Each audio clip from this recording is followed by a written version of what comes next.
I believe that there are three types of people in life.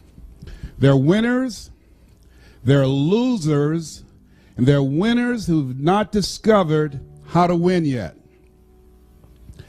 And these individuals, it's something about them that drives them, that they will invest in themselves. They go to seminars and workshops and lectures, and they're seeking, there's something in them that says, I can do better than this.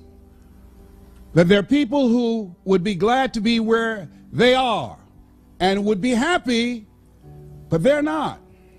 How many of you know if you had your life to live over again, you can do more than what you've done thus far? Raise your hands. I was reading a story about George Bernard Shaw, who was a very brilliant man in his day, and I love to quote him. But one of the things that was asked George Bernard Shaw that really resonated with me at the end of his life, somebody asked him, if you had to be anybody in the world, anybody throughout history, if you had the power to be born again, who would you like to come back as? And without blinking, he said, I'd like to be born as the man I never was. I like to be the man I never was, that I never became. Seeking to connect with that person. There's another person here that you're looking at. There's somebody else back there. And every chair in this place, there are two people in this place in every chair. You're in the chair with somebody else. There's another person back there. You know they're back there. And that person is the person that you want to become connected with. And sometimes you do. Sometimes you've had some experiences where you said, I can't believe I'm doing this. How many of you have ever done that, please? That you surprise yourself. Well, every time I speak, I see this as such a sacred opportunity. And I'm so happy. Sometimes I think I'm dreaming, because when I look back on my life, and this Les Brown that you see was in bondage for so many years, didn't come out till late in my life. I had him under arrest. I was in bondage with fear. I wanted to do what I'm doing. And I thought about things I wanted to accomplish, and I held myself back because I was afraid to fail. I was afraid to make mistakes. I was afraid that I would embarrass myself. I was intimidated by people who had college degrees because I didn't have a college degree. I still don't have a college degree. And so I would think about the things I wanted to do, and then I would start thinking about the fact, Les, you can't do that. So that's what I told this guy in me. Les, you can't do that. You don't have a college education. Les, I hear what you're saying, but come on, be logical. Be practical. You can't do that. I know you feel good going to see Zig Ziglar and Tony Robbins and the late Dr. Norman Vincent Peale and Robert Schuller. I know they motivate you and inspire you, but get real. You can't do that. You never worked for any major corporation. Come on, let's be practical, be logical. Oh yes, I know people told you you have a gift of gab and you have a nice personality and you're funny and you make people feel good and you make them laugh, but you become a speaker, speak for corporations, train and teach people and motivate people to do something you've never done. You're not rich, you're not successful, you don't have any books, you don't have the resources, you don't know the people, you don't have the contacts. You can't do that, Les Brown. See, my heart said I can do that. When I looked at my dream and saw someone doing what I love to do, I love to help people. How many of you love to help people? And my heart said, I can do that. And then I made a critical mistake. I asked, how? The mind became operative. The mind came up front and said, Les Brown, I heard what your heart said. But I want to ask you, how will you do that? And so I went from my heart to my mind, and I tried to figure it out. How would I do that? At that time, I wanted to earn $1,000 an hour. My mind said, do you make $1,000 a week? I said, no. Okay. Have you ever done this before? I said, no. Okay. Well, I'm not saying you can't do it, but let me ask you some other questions, all right? Have you any contacts with anybody that can teach you how to do this? No. Okay, well, maybe there's something else. Do you have the money? No. Do you have the credentials? No. Will anybody stand up for you and say, oh, he's done it for me and I know he's good? No. Well, let me ask you, do you really think you could do this? No. There's an African proverb that says, if there's no enemy within, the enemy outside can do you no harm. How many of you ever thought about something you wanted to do? You felt it in your heart. You couldn't explain it. You felt it in your heart. And you talked yourself out of it. Raise your hand if you know what I'm talking about. I talked myself out of it. No one did it to me but me. The forte of fruiters is not in our stars, but in ourselves, that we are underlings. My first major goal was I wanted to buy my mother a home. And I achieved that. I'm adopted. I feel like Abraham Lincoln, who said, all that I am and all that I ever hope to be, I owe to my mother. Saw a sign once that said, God took me out of my biological mother's womb and placed me in the heart of my adopted mother. My mama was a good woman. She adopted 7 children. Mama only had a 3rd grade education, but I admired her character. I admired her personality. She never met strangers. Mama met you right now. She would talk your head off. You know, she was a funny woman. She always had a sense of humor. Mama walked fast. We walked with Mama downtown. We had to hold her dress. Mama would walk fast. We trying to keep up with Mama.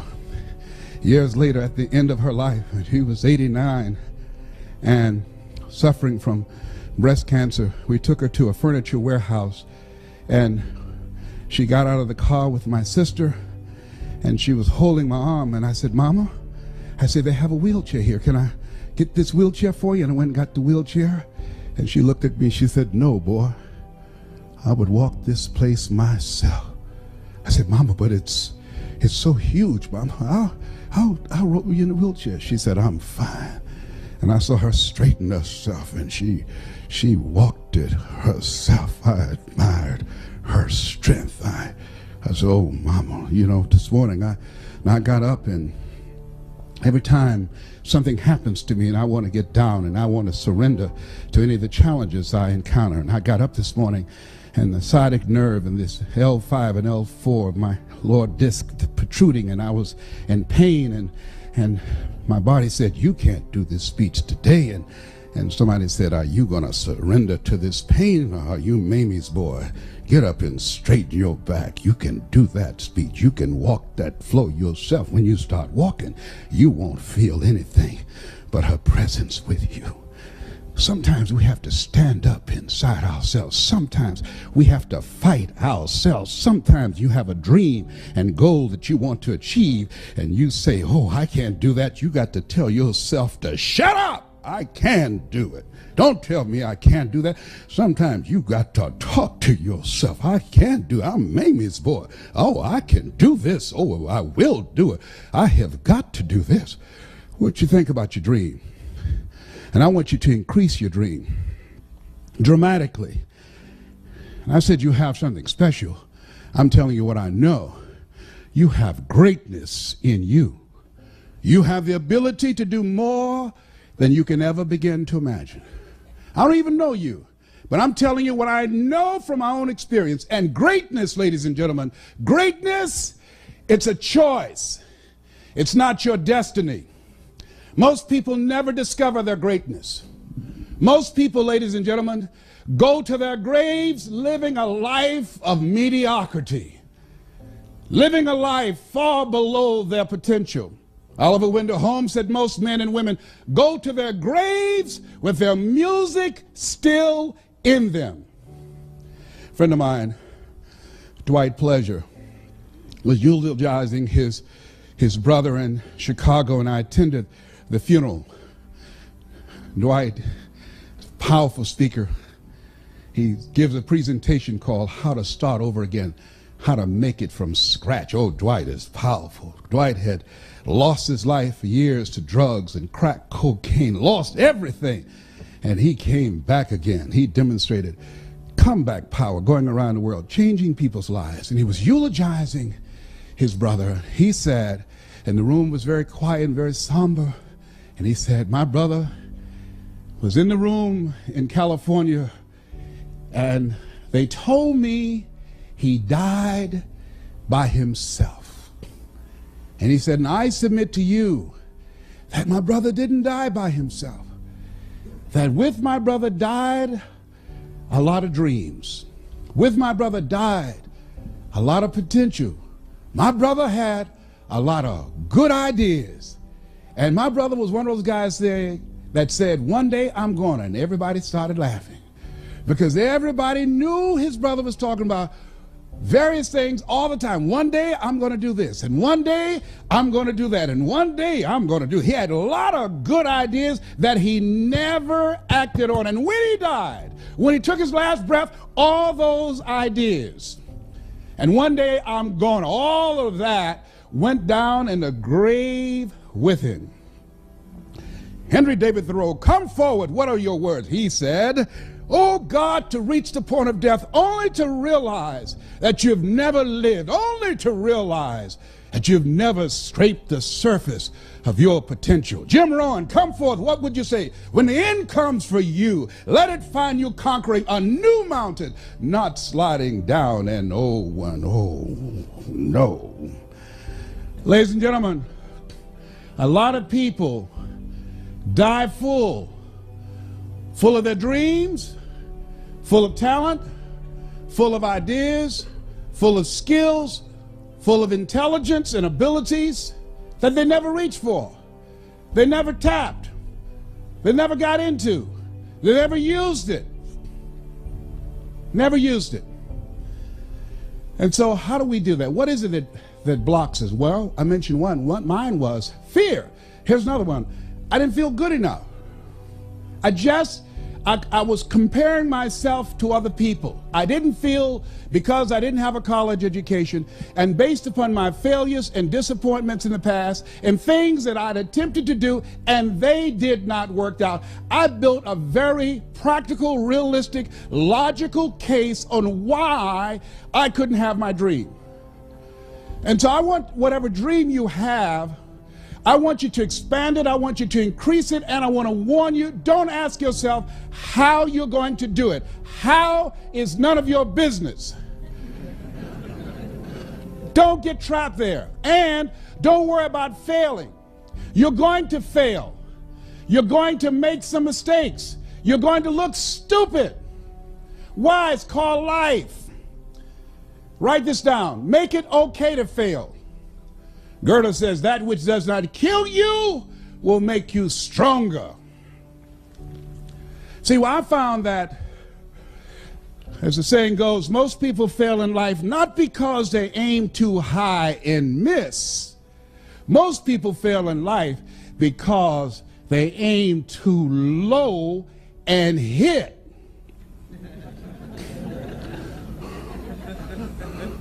And many don't aim at all. Many just survive. They come to work asking, what time is it? And they work just hard enough to keep from being fired. And they are getting paid just enough to keep them from quitting. In order to reach your goals and do some incredible things, ladies and gentlemen, I say that you have something special. You have got to have faith and ignorance.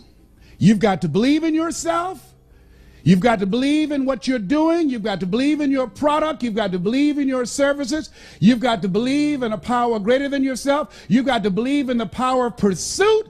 And you've got to be ignorant enough to know that you don't know what you can't do. Don't rule anything out for you. Eye has not seen, ear has not heard, nor has entered the heart of humankind what God has in store for you. Repeat out to me, please. Leap and grow your wings on the way down.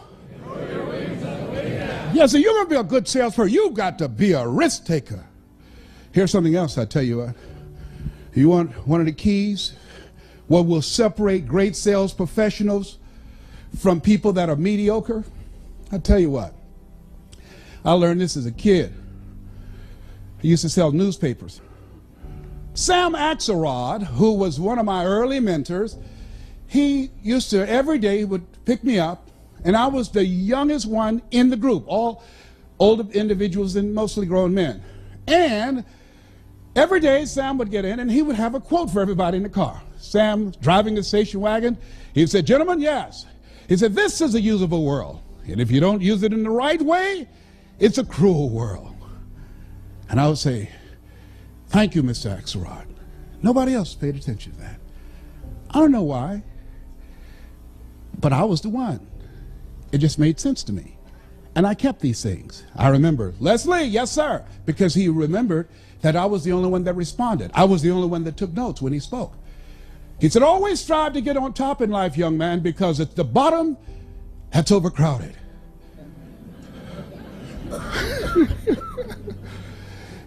Yes, sir. Thank you, Miss Axelrod. But he was baffled by me because he couldn't understand how that adults who were 10, 15 years older than I was, had more experience, how was it that I was selling circles around them? I didn't have the experience. They were more mature. How did this little young kid come there and outsell them? 2 to 1 in many cases. He couldn't understand. When at the evening of the close of the day, he would look around and do a head count. Say, "Wait a minute, somebody's missing." And everybody said, "You know who it is, that Leslie guy." "Leslie!" "Yes, sir." "Hey, come on, nobody sold anything. It's dead territory." "Oh, I can't come now, Sam. Why?" "I haven't sold anything." "Leslie, no one sold anything. You guys sold anything?" "No, sir." "Some of the territories are dead, Leslie." "Sam?" "Yes, sir." I can't come. Why?" "I haven't sold anything." "Leslie, no one sold anything." "That's them, Sam." I'll get home all right. I'll be all right." "Leslie, in order for you to get from here back to Overtown from Liberty City, you've got to pass the 20th Street Sharks, the 14th Street Gang." "Leslie, that's dangerous, young man." "Sam, I'll be all right. It's late. It's late. It's after 8 o'clock. I'll be all right." And the guys would say, "Come on, Sam. He's a fool. Leave him. Leave him. He won't stop." And see, these guys, it was just extra chump change, I guess. I don't know. Maybe to have a new suit, pay a little small bill here and there. For me, it was different. My mother adopted 7 children. Because of arthritic condition, she lost her job. So my reasons were different. Write this down. 5 reasons, whatever your goals are and dreams are, why you won't fail. 5 reasons. 5 reasons why you won't fail. Nietzsche said, if you know the why for living, you can endure almost anyhow. 5 reasons. I couldn't afford not to make a sale. I was out there to get groceries for our family. I had to make money. I had to make enough money for Dr. Johnson when he had a prescription for Mama. I had to make money for the bills, for the light bills. I had to work. Mama was doing the best she could, but Mama, our hero, Mama was sick. We have no relative. She was an only child. She adopted 7 children at age 46. I saw my mother on the floor, scrubbing floors on her knees. We ate the leftover food from the families that she cooked for. They were very nice people. Said, Mamie, whatever food is left over, you can take it home to those children that you have adopted. And I said, Mama, when I get strong enough, I'm going to buy food for our families. We wore the hand-me-down clothes of the children that she kept. They would say, Mamie, whatever clothes here that you could use, these children of mine don't need these. Take them home and let those kids wear those clothes that you have adopted. If they were too large, Mama would sew and take them up. If they were too small, she would let them out. And now Mama was sick, and I said, Mama, what, boy? I'm going to take care of you. How? Don't worry, Mama. And I sold newspapers, and I sold television sets, and I used to collect copper and aluminum from garbage cans and junk piles, and I would bend them together and put them in a bag and or a box being booed. We'd take them to Pepper's Junkyard over in Overtown in 11th Terrace and 4th Avenue. And they put them on a scale and give us $5. I would stand on the corner. Hey, we need some boys to come move some stuff. Hey, you're too small. Oh, I'm small, but I'm strong. You see my muscle, man? I'm strong. Okay, boy, you got a lot of mouth. You better be able to be strong. You know? And I'll be grunting stuff and carrying stuff. You know, I was determined I wasn't going to steal. That was not an option. Mama worked too hard. I promised my mama, I'll never get in trouble. I'm going to do the right thing. Mama, I'm so proud of you, and I'm so glad that you decided to adopt us. I love you so much. I'm going to take care of you, Mama. I'm going to work hard just like you. Just like, isn't it interesting how kids can be in the same family, raised by the same parents, same circumstances, end up dramatically different? What is that? Remember I said that you have something special? I believe that people go to seminars and workshops, they have that's something. I don't know what it is. It's just something about us that we're different. We don't know why we just got to have more. We don't know why we have this restlessness and say to ourselves, this just can't be it. There's got to be something better. We don't know. We just got to do this. We just got to keep on stretching, got to keep on learning. We don't care about failing. I read something that was in my first book by Dr. Benjamin Mays. He was a great man, great motivator, one of the mentors of Dr. Martin Luther King Jr. Dr. Benjamin Isaiah Mays says, it must be borne in mind that the tragedy of life does not lie in not reaching your goals. The tragedy lies in not having any goals to reach. It isn't a calamity to die with dreams unfulfilled, but it is a calamity not to dream. It's not a disaster to be unable to capture your ideas, but it is a disaster to have no ideas to capture. It's not a disgrace not to reach for the stars, but it is a disgrace to have no stars to reach. I say you got goals and dreams, things that you're reaching for, things that will make you stretch, things that will challenge you. I say don't lose that passion and that drive for life. It will keep you alive. I'm telling you what I know. Doctors looked at me 8 years ago and said, you have cancer. 8 years ago, they gave me 2.5 years. I was still here. I told my group of speakers that I trained, I said, I'm going to beat this, and this is a year. All of them said, okay, Les, we believe you, man. We're believing in you. And then they start calling the person who manages my speaking program and say, will we get a refund when he dies? Because they were believing the numbers. Because the PSA 1 to 4 is normal. 119, that's serious. I went to the MD Anderson, which is #1 in the world. Sloan Kettering, Johns Hopkins, Howard University. Went to all type of doctors and urologists and oncologists. And they said, Mr. Brown, I'm sorry, young man, but we've done all we can do. And let me share something with you. Write this down. Work on yourself. See, the people that are going to reach their goals and dreams, not only do they have compelling reasons that drive them, because the thing that drove me, that kept me ahead of everybody else, I had some compelling reasons of why I was selling television sets, no money down. I had some compelling reasons that I'd go to a door at 10 o'clock at night and knock on the door. Hello? Yes? Who is that? Hi, would you like to buy a nice working television set, no money down? Boy, do you know what time it is? Yes, I do. It's 10 o'clock at night, and I take care of my mama, and I'm going to sell a television set tonight to somebody, and it might as well be you. And finally, somebody said, fool, come on in here. It better be a good one. You got to have some reasons. Reasons will drive you. Reasons will give you comeback power. One of my good friends, Willie Jolly, has a saying, one of his books, that if you get knocked, no, he says, a setback is a setup for a comeback. A setback is a setup for a comeback. When they said, you have cancer, one of the things that was different for me than everybody else, and I just finished doing a presentation called You Are More Powerful Than Cancer, was because of the fact that I listened to so many positive things. I went to so many lectures. I talked to so many people that were cancer conquerors. I asked them, what did you do? And when people said to me, oh, my uncle died of prostate cancer, my father died from prostate cancer, my mind said, well, that has nothing to do with me. I don't want to hear nothing about that. I'm not being insensitive. But don't tell me that. That's not my destiny. I got too much work to do. I got things that I'm supposed to accomplish. And so I had a mindset that, hey, I can beat this. I can get past this. Oh, no, I'm not going out like this. So you got to stand up in yourself. You got to fight. You will have opposition. Things going to happen to you in life.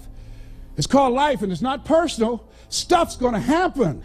And if you make it to the 40-yard line, if you can make it to age 40, between 40 and 60, it begins to intensify. All kind of things happen. Between 40 and 60, my mother was diagnosed with breast cancer and finally died. Between 40 and 60, I was diagnosed with prostate cancer. Between 40 and 60, I went through a divorce from someone that I loved very much. Between 40 and 60, my best friend died waiting on a liver transplant.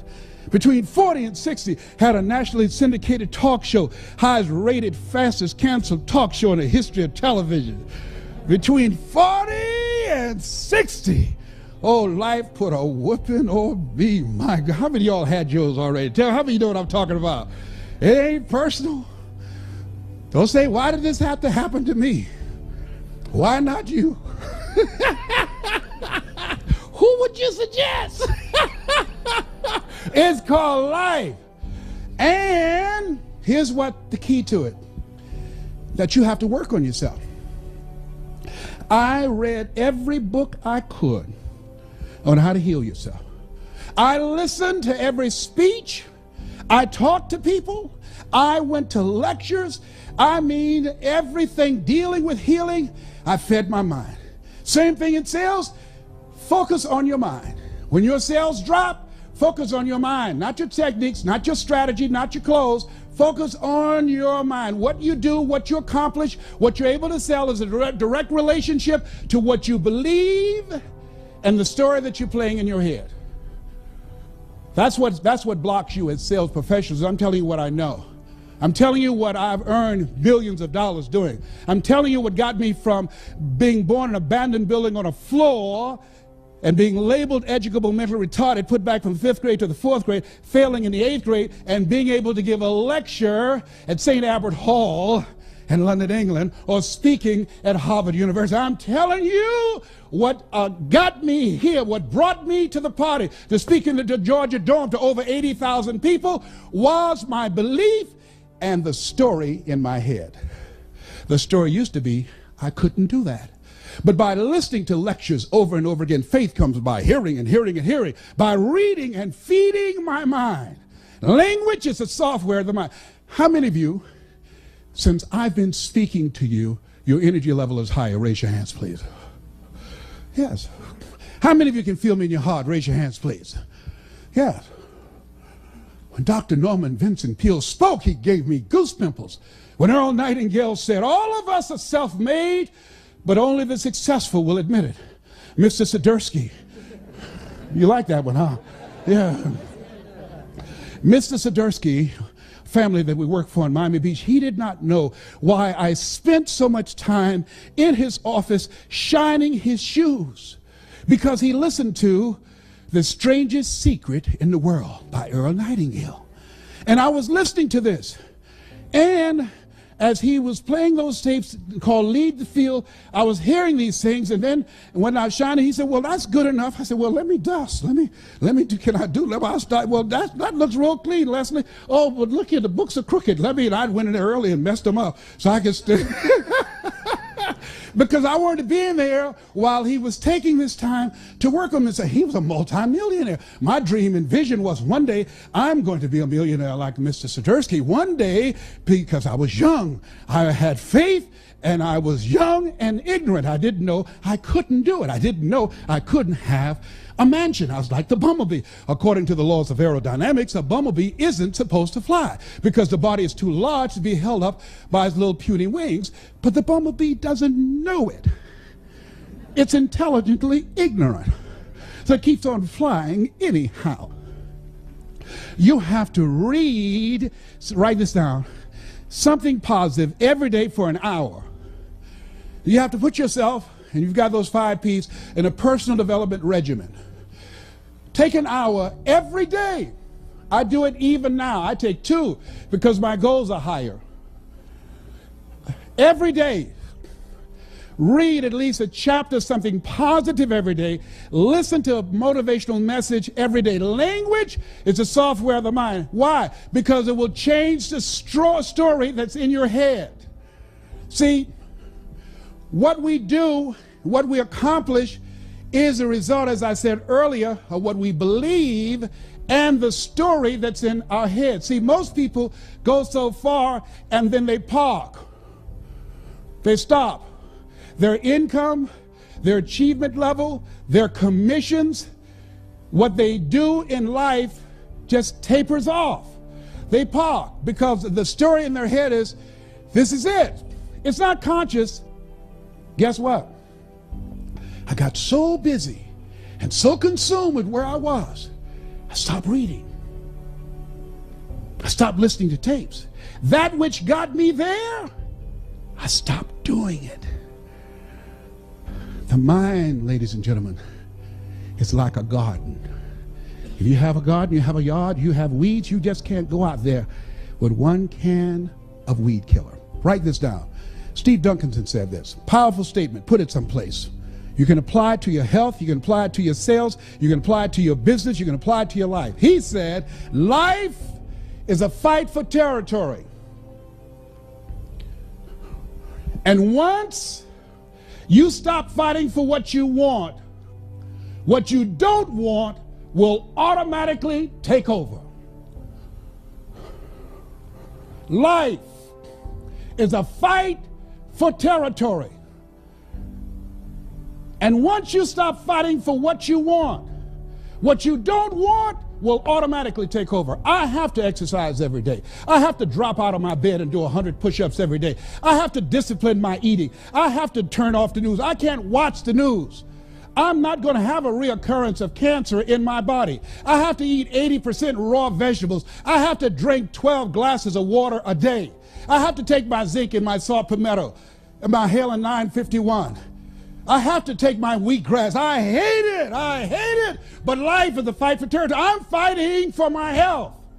I have to. What working on yourself does, by setting aside time to work on your mind, to go seminars and workshops, it causes you to begin to reflect on yourself, to take personal inventory, and to upgrade your game plan and your strategy, but it increases your faith. See, our belief is something that continues to grow.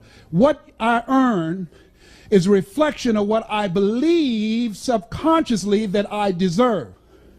They did this study with these senior citizens in their 80s and 90s and said, if you look back on your life, what do you like to say right now? You know what they said? The majority of them said, they have regrets of the things they thought about that they didn't do, and now they're going to their graves not knowing if they could have done it. That's why I said, live full. Die empty. What if you lose? What if you fail? What if things don't work out? So what? It's not about the goals that you reach. It's about what you become in the process. That's what it's about. I've lost a lot of deals. That's okay. I've made a lot, but I've lost more deals. I get more rejections. You get close to me, there's a callus on my, it looks like a mole. I've made over 100 cold calls in a day to convince people to bring me in. Who are you? My name is Les Brown. Have an experience? No, I don't, but if you will let me work for you, I work real hard. I'll have you as my client that will brag about me. Oh no, you let us know when you do it for somebody, okay? Yes, I will. Calling. Finally somebody said yes. Write this down. You will win if you don't quit. Oh, sales, you got to have stamina. You've got to have staying power. You want to be successful in sales, you've got to know your vitamin. Oh, you can't be a wimp. Someone says no, that's when we get excited. That's when a sales professional gets started. Everybody said yes, we wouldn't be needed. Let us say together, it's possible. See, the people that are going to increase their sales, the people that are going to change their lives, the people that are going to recover their health, the people that are going to build their lives and start all over again from scratch are people who believe it's possible. The people who fail are the people who suffer from possibility blindness. Repeat after me, please. Go all out. Go all out. Yeah, write that down. See, when you want to increase your performance in life, they say the people that are successful in any area of life, you must be willing to do the things today others won't do in order to have the things tomorrow others won't have. If you want to make it in any area in life, you've got to go all out. I was always the top seller where I was because I made more calls. I made more presentations than anybody else. I always, if I had a goal to earn $100,000 a year, I set my sight and I had a plan of action to make enough calls, create enough prospects to earn $400,000. Why? I had to give Murphy's his. If I shot for 100,000, I knew I would fall short. But if I shot realistically and practically and worked like I was working for 400,000, I wouldn't drop down to 100,000. And even if I dropped at 200,000, I'm still ahead of the game. A.L. Williams said, all you can do is all you can do. And all you can do is enough. But make sure you do all you can do. Write this down. You want to make it today? You got to outthink and outwork the competition.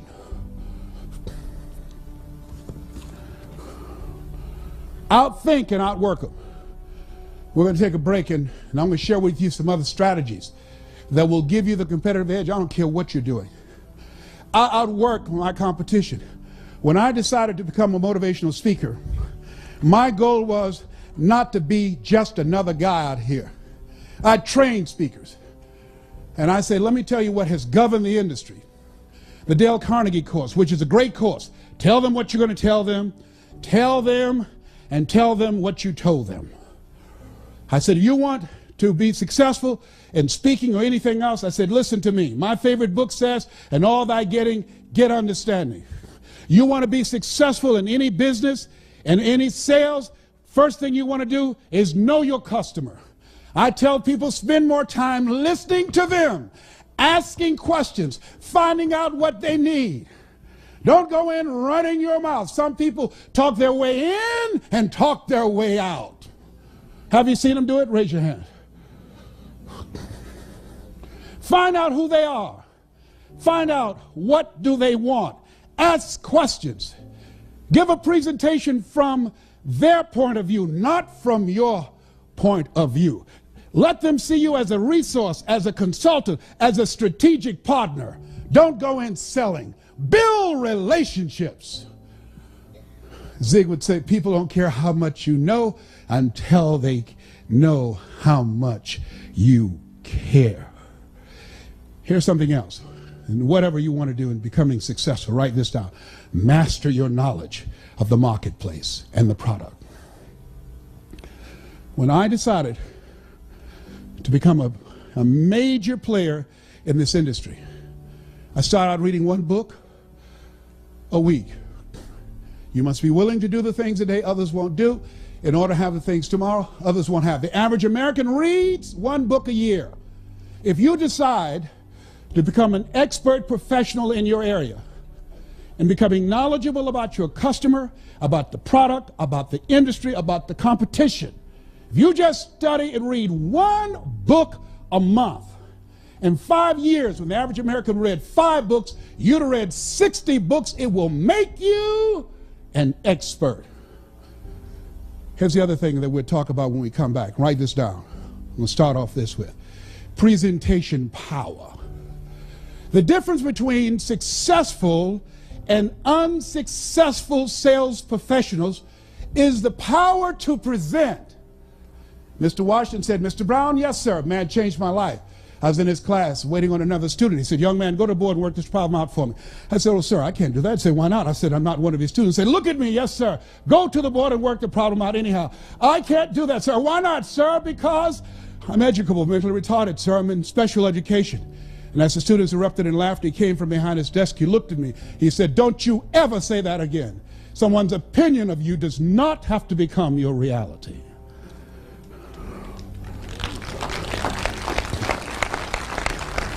On one hand, I was humiliated, but on the other hand, I was liberated.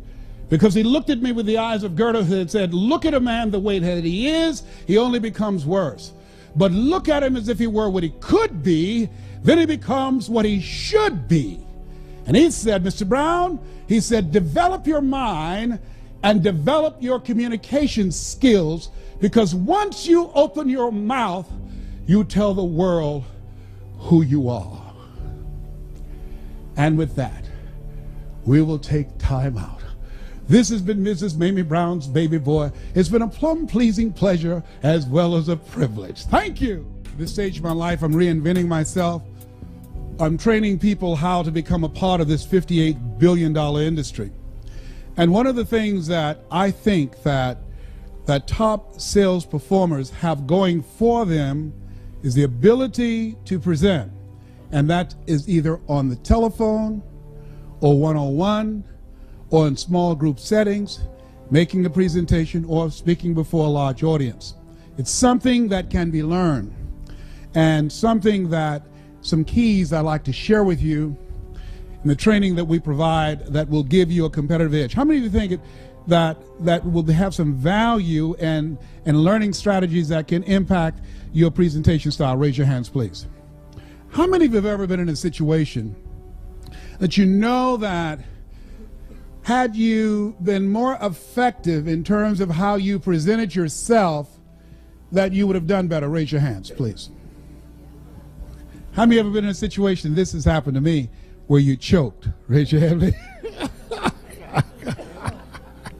Where I just choked, you hear me? Just could not remember anything.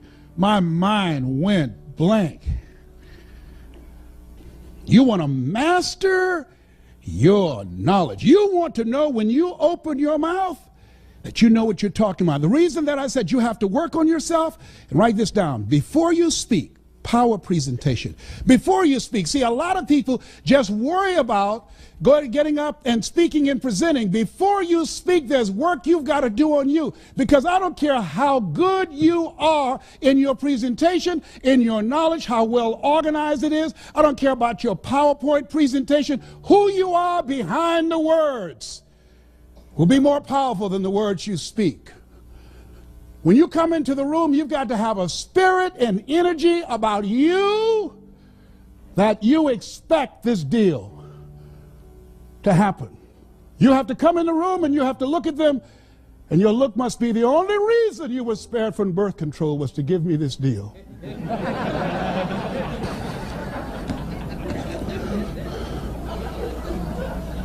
Before you speak, your body language, when you come in the room, watch your posture, your mindset. Before you speak, listen to positive motivational messages. Before you speak, read 10 to 15 pages of something positive. Why? It increases your energy.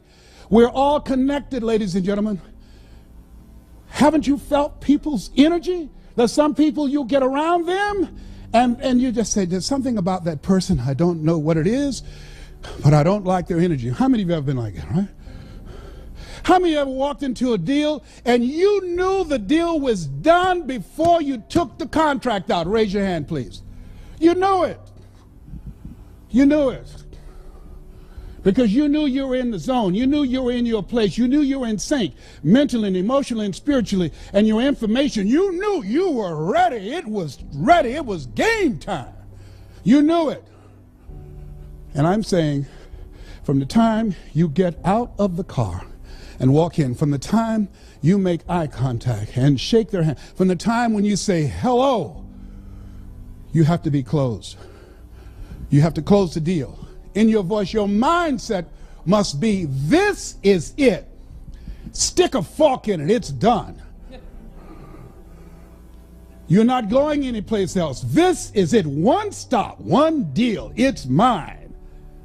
I do market takeaways against the brightest and the best. I don't care about the credentials. MBA, PhD only means pile high and deep. That's all. No disrespect, I don't care. I'm going to prepare. You're not going to outthink and outwork me. I'm going to know everything there is to know about my customer, about what their needs are. I like what this lady said, and she said, talking about the added value her company was providing for her customers. She said, it's not our intention to please our customers or to satisfy our customers. Our intention is to amaze them. When I decided to become a speaker, I noticed that you hear most of my heroes, they gave the same speech. It's a memorized script. They give it everywhere. I decided I was going to make myself different. What is different about you? You've got to have something that makes you stand out. When you are in a situation and people make decisions with their dollars, in a time when the economy is tight, in a time when budgets are tight, you don't have the option of not believing in yourself. If there's any doubt, is an ounce of doubt, and trust me, 99.5 won't get it. If there's any doubt, if you're intimidated by the competition, I charge more than 99% of the speakers. And they said, hey, you know, you charge too much. No, you just don't have enough money. I don't charge too much. You get, well, I've got a speaker that will come in for $15,000. I said, then get that. Then you get a $15,000 speaker and you get the results of whatever they produce. But when you want the best, you call me and I might be at the same level. Okay, no, we don't want anybody else. We want you. Very good. Then write the check. You have to believe in yourself. You have to believe in your product. You have to believe in your service. And you have to sell you every day. That's the biggest sale you have to make.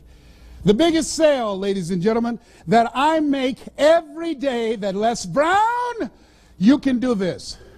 The biggest sale I had to make when I left the doctor's office and they said, Mr. Brown, your PSA is still going up. The biggest sale I had to make as I was walking out of the office, I can beat this. I can beat this. It doesn't matter about what they say about their numbers. I'm not going to listen to that report. Oh, no, absolutely not. They are not God. They don't know the future. They don't know who I am. I've got to fight this at the cellular level. Oh, no. Other people have beat it, over 9 million. I can beat this. I'm stronger than cancer. If other people can do it, then it's possible that I can do it. It's not my time. Oh, no. They don't know who I am. Oh, I can make this sale. Absolutely. No, I don't have the credentials. No, I can't do a slide presentation. Can't even turn on a computer. I still have my 8-track. Oh, but I'm going to get this deal.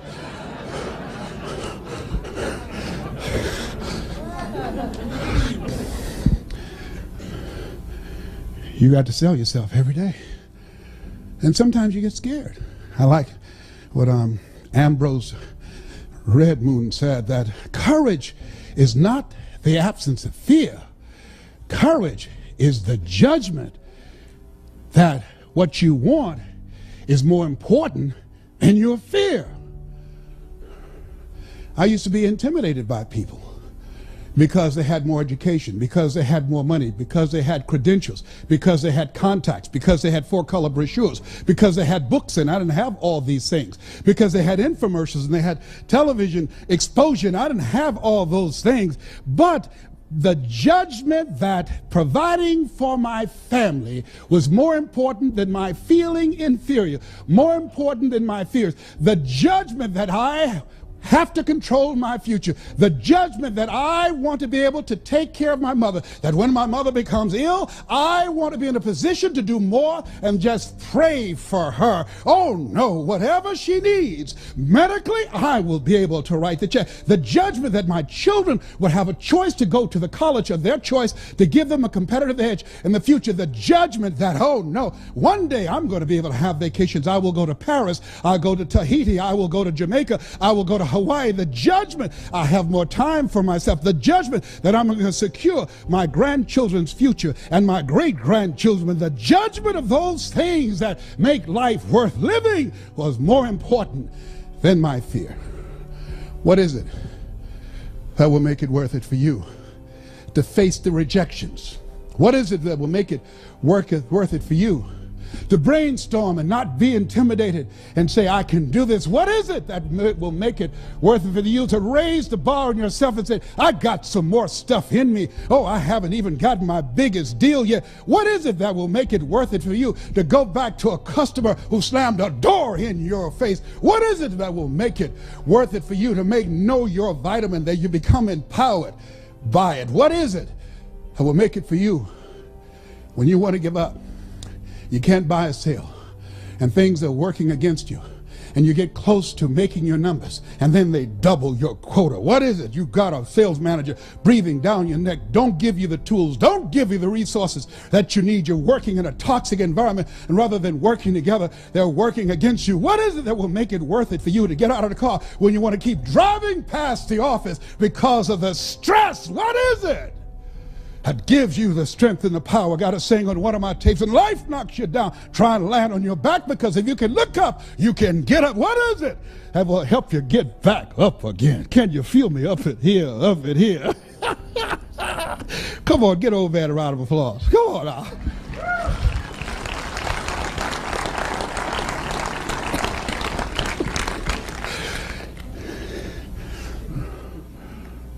When you are involved in any area of life, let us say you got to have drive. Together, got to have drive.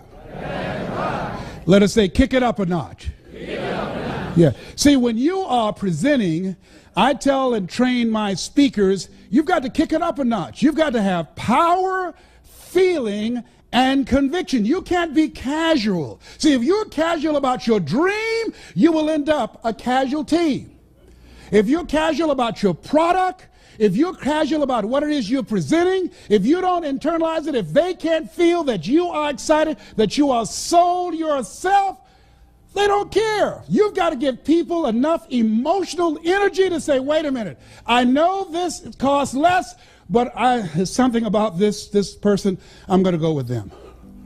I'm going to go with them. I'm telling you what I know. I've had companies say, no, look here, I know we have these other people, but I want somebody in here that's on fire about our stuff. I talked to this guy, he's already done his research, he knows about us. I saw him speak, and he's so custom designed, we thought he was in the real estate industry. We thought he was involved in finance. What is it that's going to set you apart? You got to care enough to do your research. You got to know what you know, and they got to know that you know that you know. And when you speak, how you speak before the words, the spirit of who you are will touch them, give you the competitive advantage. If you're going to be successful today, write this down. You've got to be flexible. You've got to be versatile. And you've got to be adaptable. You've got to deal with circumstances such as you find them. Why? Because a lot of stuff is going to be thrown at you. Many times you're not going to have time to prepare. Sometimes people come out of nowhere with stuff, and you've got to stand up inside of yourself and handle it. See, ladies and gentlemen, we've been blessed to be dropped off on this part of the planet. Because we have choices. Some people don't have choices. They don't have the option.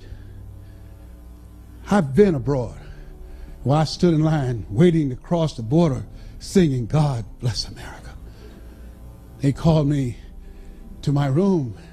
Mr. Brown, did you call? Yes, I just turned on my shower and it didn't come on, and I tried to flush the toilet and it didn't flush. Oh, well, the water be back on at 5 o'clock. 5 o'clock?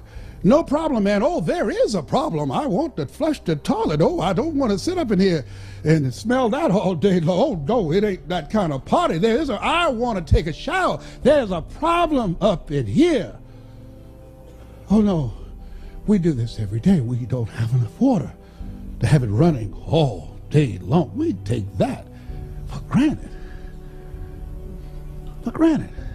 I'm in a grocery store and hear this woman crying out on the other aisle. I go around thinking she fell or something, and she'd just been brought here from Russia, and she'd never seen so much food. And she said, oh my God, and she turned to the lady that took her in the store and she said, Yavas la blue, Yavas la blue. Means I love you. Thank you for bringing me here. I love you. Yavas la blue. Stuff we take for granted. Why is it that immigrants coming to this country can't speak the language and just run circles around our children academically and have a 4-time greater chance of becoming millionaires than the average American? Why? Why? Because they are not casual about making it. They don't come here wanting to live their dreams. They expect to live their dreams. When you outswim sharks, or you sneak over here through some ship cargo, or in the belly of a plane, oh, let me tell you something. You come here running and have a passion to win, to do whatever is required. If we're going to maintain our dominance globally in this era that Peter Drucker calls the era of the 3 C's, accelerated change, overwhelming complexity, and tremendous competition, we've got to kick it up a notch. We've gotten too comfortable. Oh no, it's a different game now. We've gone from a domestic economy to a global economy. Oh no, we can be replaced in a heartbeat today. You either expand, as Robert Schuller says, or you are expendable. You've got to kick it up a notch. Oh, it will never be like it once was. Oh no, today, oh, that's not in my job description. It's not. Well, you better put it in there. You got to do more and do it faster and do it better. You got to kick it up a notch. It's a brand new day. See, if you ask most people, do you want more sales? Do you want more out of life? Do you want to earn more money? Do you want that home? Do you want to lose weight? See, want shows up in conversation. Expectation shows up in behavior, in choices, how you manage your time, how you manage your energy. It shows up in your intention. It's not lip service. So I know the people who expect to lose weight. Why? Because they know they've done as much as they could by themselves, and so they get a trainer, they get some help. They go to the gym, they have an exercise program, they get a nutritionist because they realize my best thinking has produced this body. I know people who want to earn more. How do you know that? When they realize what Einstein realized, the thinking that has brought me this far has created some problems that this thinking can't solve. As you look at yourself, look at your goals, one of the things that's very important that I've learned from people who are high achievers, they have coaches. Why? Why have I hired Mike Williams for the past 35 years? Because you can't see the picture when you're in the frame. Why is it that I got more out of my fitness program with a trainer than I did by myself? Because a trainer can pull more out of me than I can pull out of myself. People who have become top achievers never stop learning, and they have coaches. Michael Jordan had Phil Jackson. Muhammad Ali had Angelo Dundee. I don't care who the greats are. Somebody was in their corner, looking over their shoulders, helping them. Why? You can't see the fight when you're in it. Mike said, Les, you got to do this. Les, you got to do this. Les, you got to do this. And I had to be willing to listen. Most people fail because they don't know that they don't know, and they think they know. In life, here's what I want you to do. Write this down, please. You got to trust that you're going to be all right. You have no evidence to support it. It doesn't make sense. You can't point anything to say, well, this is why. There's no logic in it. There's no way in which you can logically and practically and realistically support it and prove it. That's why you got to have faith and you got to have trust. Somehow, some way, you've got to have that you're going to come through. And I can tell you, some things will begin to happen that you will not even anticipate. The phone will begin to ring. Deals will come out of nowhere. Somebody will recommend you. Someone you talked to years ago and gave them a brochure and put it on the desk, and somebody in their office came in and picked up your card or picked up your brochure and called you out of the blue.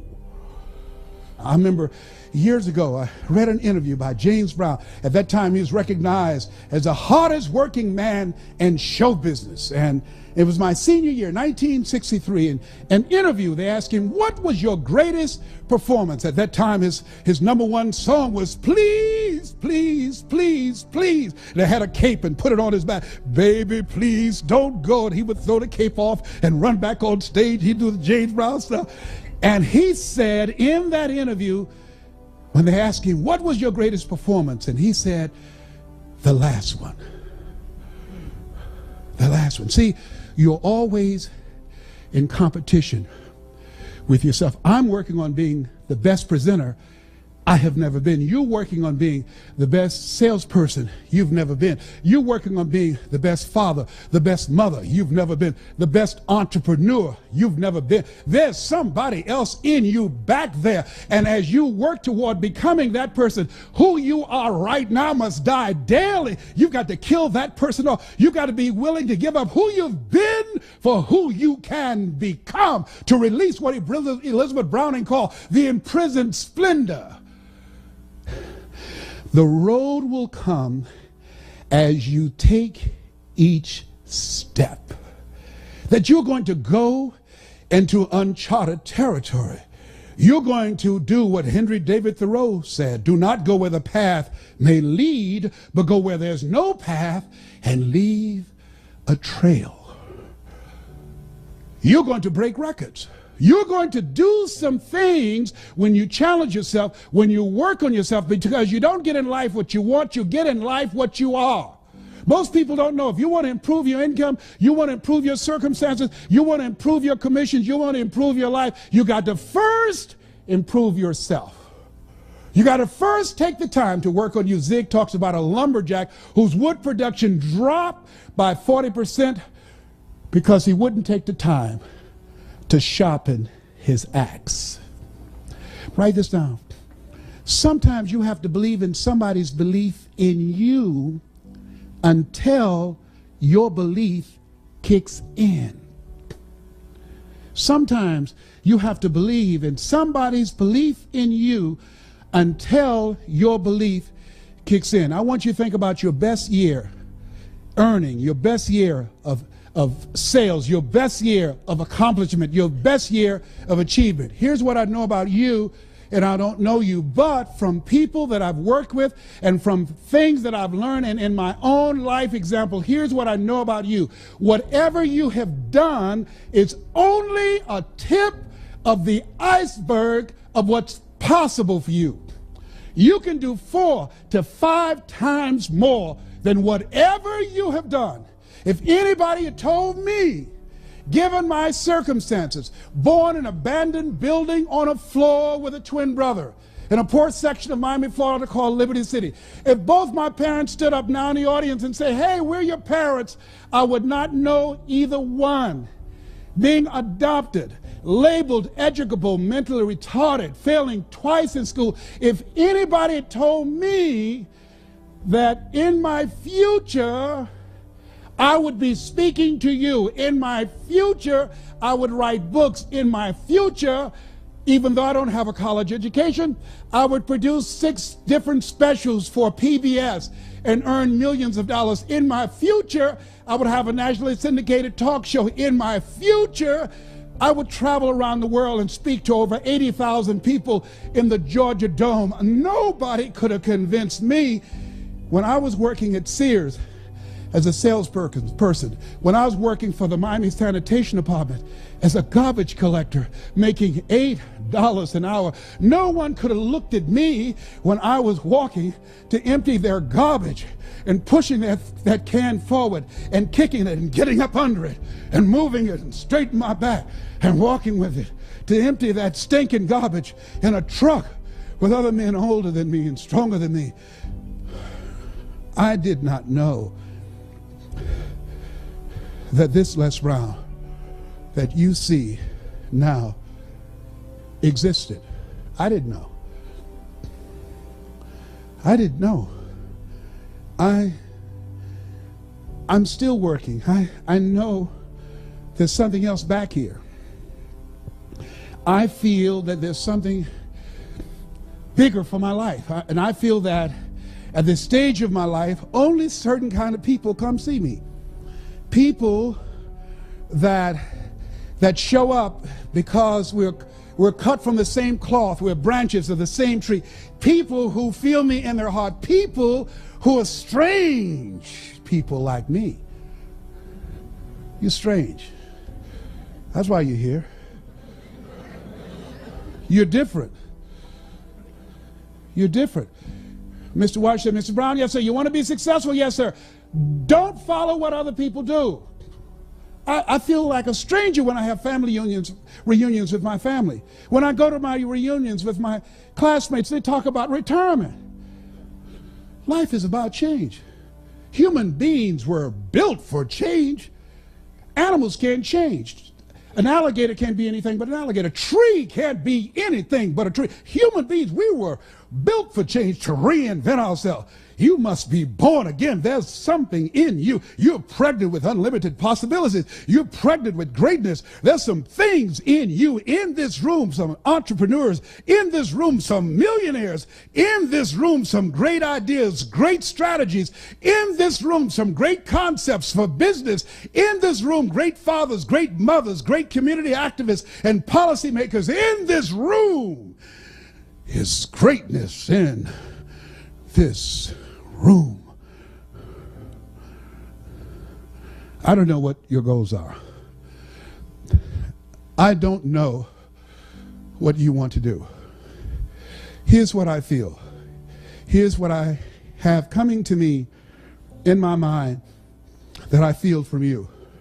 And while you've taken this slice of your life to spend this time with me, to honor me with your presence, because time is so important, I believe that there's somebody in here that it's your time.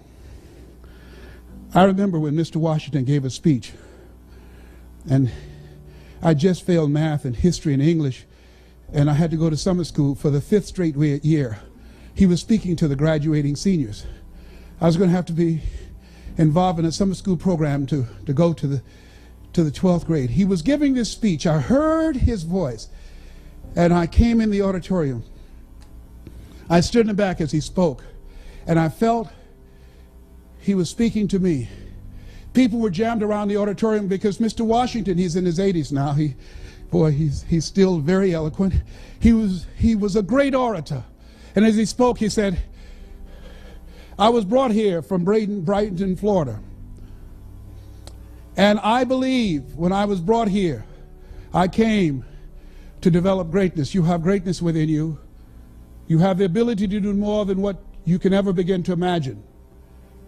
And as you graduate from Booker T. Washington High School, if you leave here with a sense of greatness, if just one of you have that vision of yourself, then Mr. Charles L. Williams, your principal, and the school board and all the people that were involved in recruiting me to bring me here, their efforts would not have been in vain. If just one of you have the vision a larger vision of yourself, doing more, impacting people's lives, changing the course of history, creating a brighter tomorrow, then my being brought here would not have been in vain.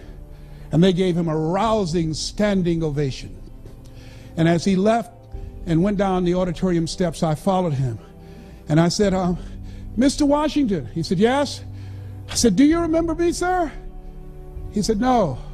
I said, my mother, Mrs. Mamie Brown, she works in the cafeteria now. She got started. She's the one that fixed the great sweet potato pies that everybody talk about. I'm the twin, Leslie. You remember I was in your class waiting on MacArthur Stevens, and you told me to do something. I told you I couldn't do it, and I told you I was in special education. I was educable, mental retarded. And you said to me, somebody's opinion of me does not have to become my reality. He said, yes. I wrote that down, sir. I see that every day when I get up. It's on my bathroom window, sir. On my mirror in my bathroom. I repeat that to myself. It doesn't bother me anymore that people call me DT, the dumb twin. He said, I'm glad to hear that, Mr. Brown. I said, sir? He said, yes. You said that if anybody, just one person in there got a larger vision of themselves, that your being brought here would not have been in vain. He said, yes. Well, sir, I'm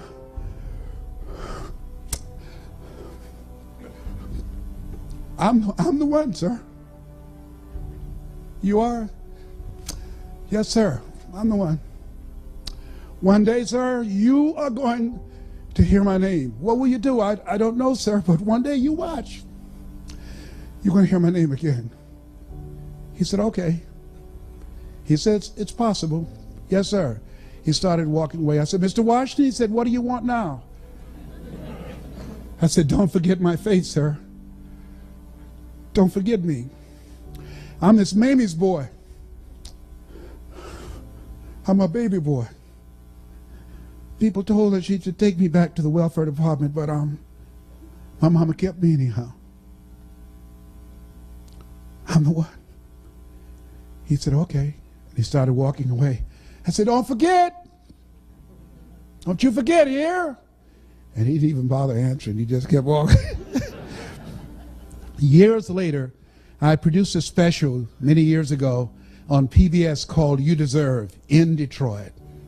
And I called friends and had them to call him to tell him to turn on public television when they're doing their fundraising. And when the announcer came on and said, ladies and gentlemen, You Deserve with Les Brown, he was in the kitchen and he came out and he saw me come up on the screen. He said, Edith, look, it's the dumb twin, look.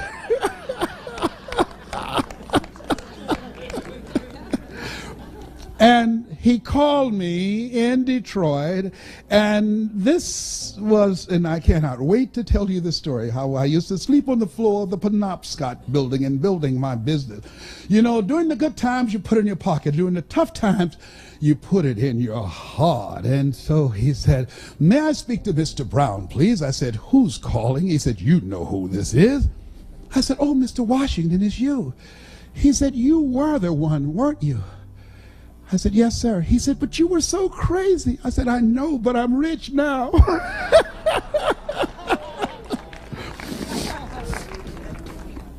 I don't know what your goals are. I'd like to leave this with you. You have greatness within you. You have a part of yourself in you that if you reach for it, if you work at it, you will discover some uncommon moments that other people only dream about. If you work to live full and to die empty. I saw something recently that said, I refuse to die an unlived life. And I'd like to leave this with you. To the greatness in you, that's what I'm speaking to now. I don't care what you're going through. I don't care where you are. I don't care about your failures. I don't care about your disappointments. Whatever you're going through, you're greater than anything that has ever happened to you. And I like to leave this with you that my mother used to love to hear me say. She said, Leslie, I said, yes, ma'am, mama. Say that thing for me, boy, that makes me feel good. And mama fought breast cancer for 22 years. She's a 22-year breast cancer conqueror. Mama was a fighter. You got to fight for your dream. I learned to fight from my mama. Mama was a fighter.